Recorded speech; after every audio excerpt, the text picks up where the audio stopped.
Shalom saudaraku yang terkasih, kita bersyukur atas anugerah Tuhan yang tidak pernah berkesudahan bagi kehidupan kita, memelihara menjaga kehidupan kita, sehingga kita terus sehat, terus semangat, dan menikmati sukacita hari lepas hari. Kali ini kita belajar suatu kebenaran firman Tuhan dengan tema serahkanlah segala kekhawatiranmu kepada Tuhan. Kita perhatikan beberapa ayat yang saya akan bacakan buat kita. Dari 1 Petrus pasal 5 ayat 7 bicara tentang kekhawatiran dalam pelayanan ya.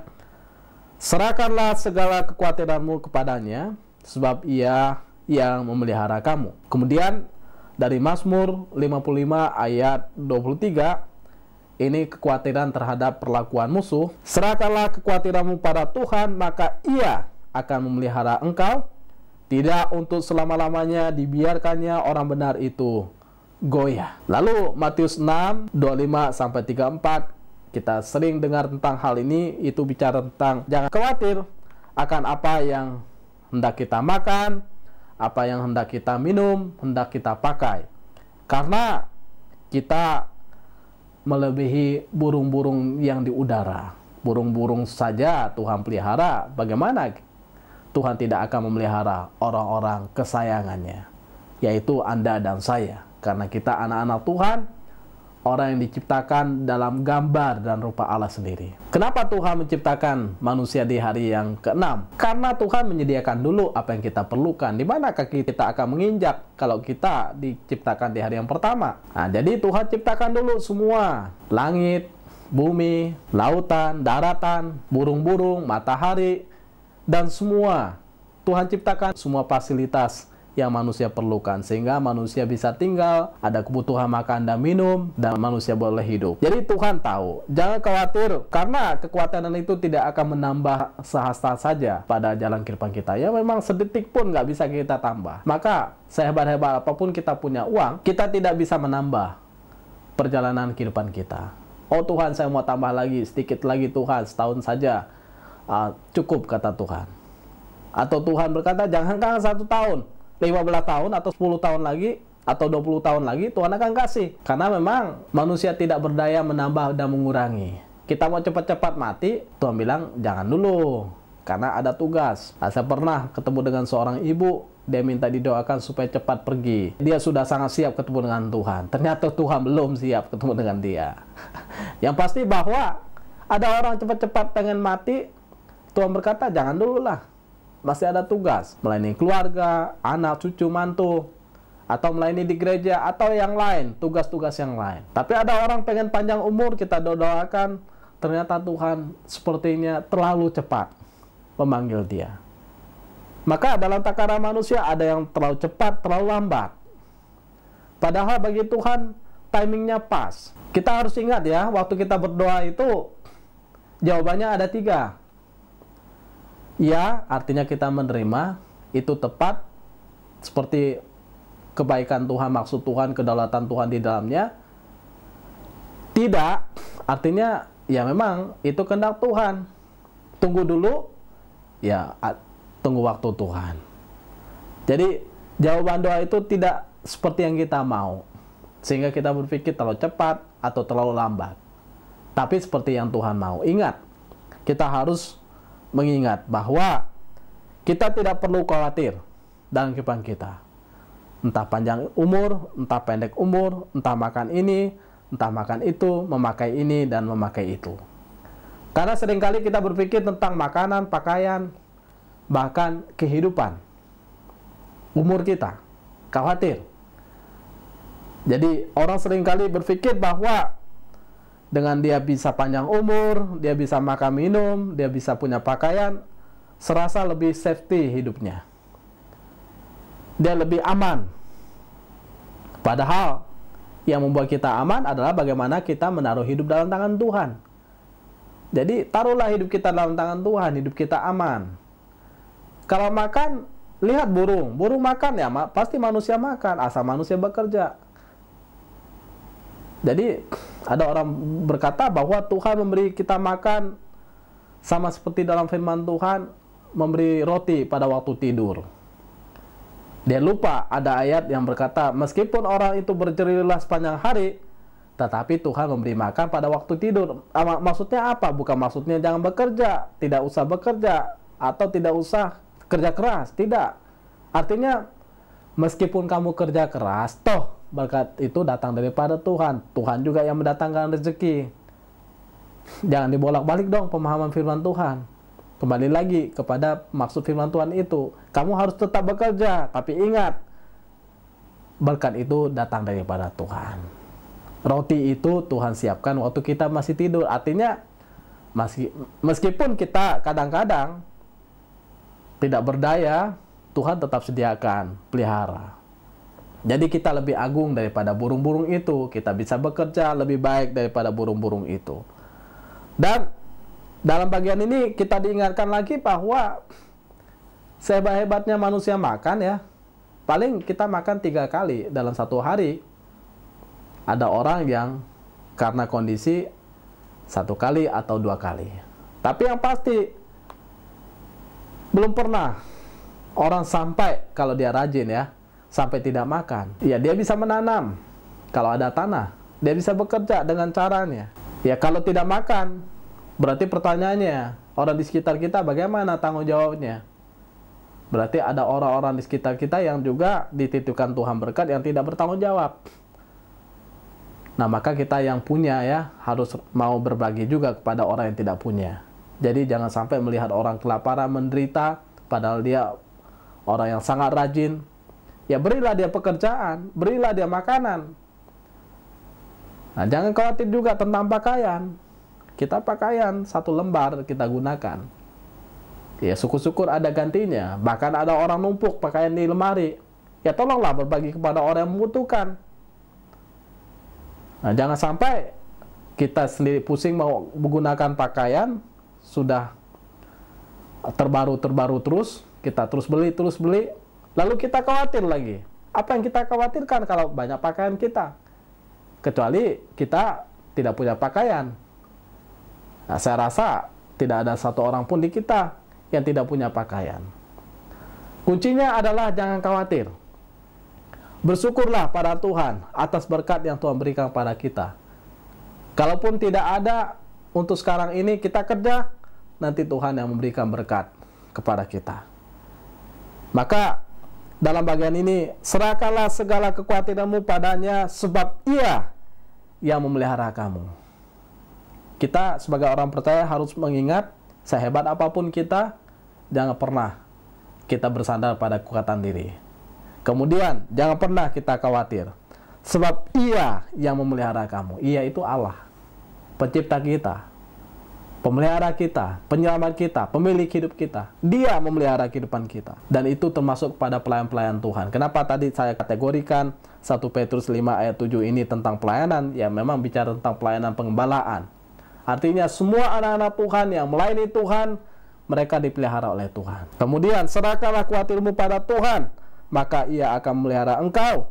Tidak untuk selama-lamanya dibiarkannya orang benar itu goyah. Pernah nggak orang benar goyah? Mengalami kebimbangan, kebingungan? Pernah. Pernah nggak orang benar mengalami ketakutan, putus asa? Pernah. Kecewa, marah, lain sebagainya? Pernah. Tetapi Tuhan tidak akan membiarkan orang itu selama-lamanya mengalami kondisi itu. Ini janji firman Tuhan ya.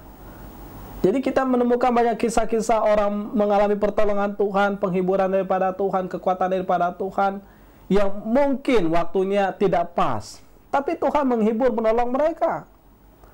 Jadi jangan pernah khawatir. Beberapa waktu lalu saya ketemu dengan seseorang, ceritanya luar biasa. Mereka tidak punya rumah, mereka selama ini ngontrak. Kemudian dia katakan, "Pak, istri saya itu begitu beriman, Pak. Sampai-sampai pagar yang di depan rumah kontrakan kami itu kan, itu rumahnya posisinya kosong. Ditulis dijual. Lalu anak saya, istri saya pergi ke sana, pegang pagar itu.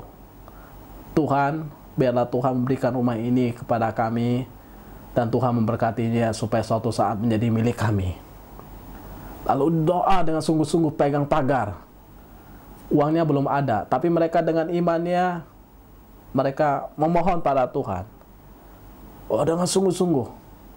Istrinya mengajak anak-anaknya berdoa. Lalu suatu hari, anaknya lihat keluar jendela, pas di depan rumahnya yang mau dijual itu, ternyata ada orang yang foto-foto ya, memfoto rumah itu. Mungkin mereka mau melihat, mau membeli. Oh, anaknya langsung menangis. Dia berlutut di hadapan Tuhan. Dia berkata, Tuhan, jangan sampai orang itu membeli Tuhan, karena itu milik kami Tuhan. Kiranya Tuhan memberkati rumah itu menjadi milik kami. Wah, saya terharu mendengar. Dan singkat cerita, hari ini betul seperti yang mereka doakan. Rumah itu ternyata menjadi milik mereka. Disitulah mereka tinggal sekarang ini. Dan saya kenal baik dengan orang ini, sehingga mereka menceritakan bagaimana tangan Tuhan menolong mereka, menjawab doa mereka, bahkan Tuhan memelihara mereka. Jadi tidak selamanya orang benar itu dibiarkan Tuhan goyah. Kalau kita bergumul tentang pekerjaan, kita bergumul tentang pelayanan, kita bergumul tentang rumah, kita bergumul tentang keluarga, kita bergumul tentang anak, belum punya anak, sudah punya anak, bahkan anak-anak yang nakal. Jadi kita tidak perlu khawatir. Yang pertama, serahkanlah kekhawatiran kita itu kepada Tuhan. Pertanyaannya adalah, sudah nggak kita menyerahkan semuanya pada tangan Tuhan? Apakah kita terus bergantung pada kekuatan kita? Alkitab juga berkata, jangan bersandar kepada kekuatanmu sendiri. Mengapa? Karena kekuatan kita terbatas. Karena Tuhan itu adalah Tuhan yang tidak senang dengan orang yang bersandar pada kekuatannya sendiri. Karena Tuhan tahu kapasitas kita itu terbatas.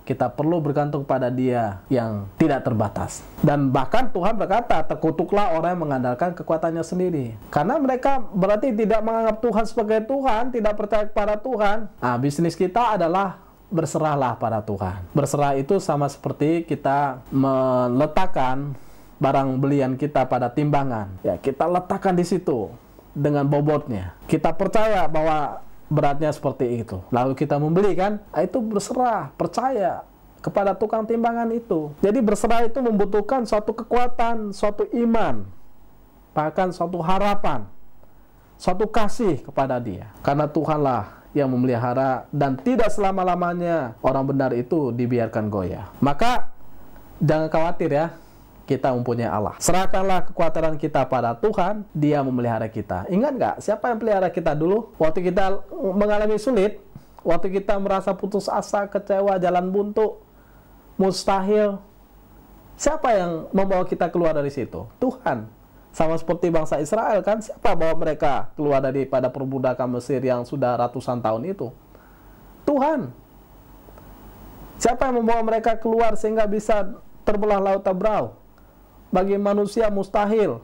Tuhan. Siapa pelihara mereka di padang gurun dengan makan mana, burung puyuh? Tuhan. Jadi Tuhanlah memelihara kita.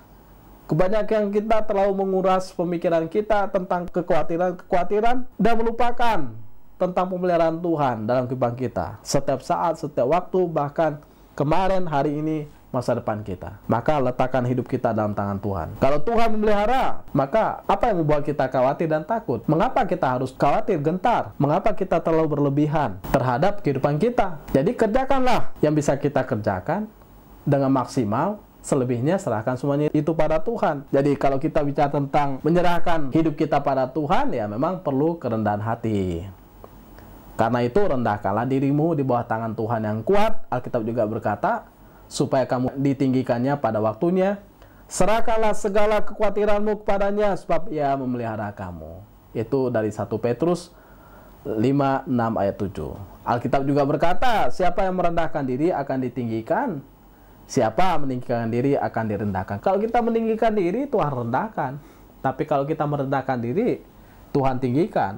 Itu Matius 23:12, Lukas 14 ayat 11. Maka jangan pernah meninggikan diri dong. Rendahkan diri dalam tangan Tuhan. Dan itulah doa. Ketika kita berdoa, bukan berarti kita terus-terus minta pada Tuhan ya. Tapi kita menyerahkan kehidupan kita dalam tangan Tuhan, karena kita tahu diri kita ini adalah lemah. Kita mengakui kelemahan kita, kekurangan kita, keterbatasan kita.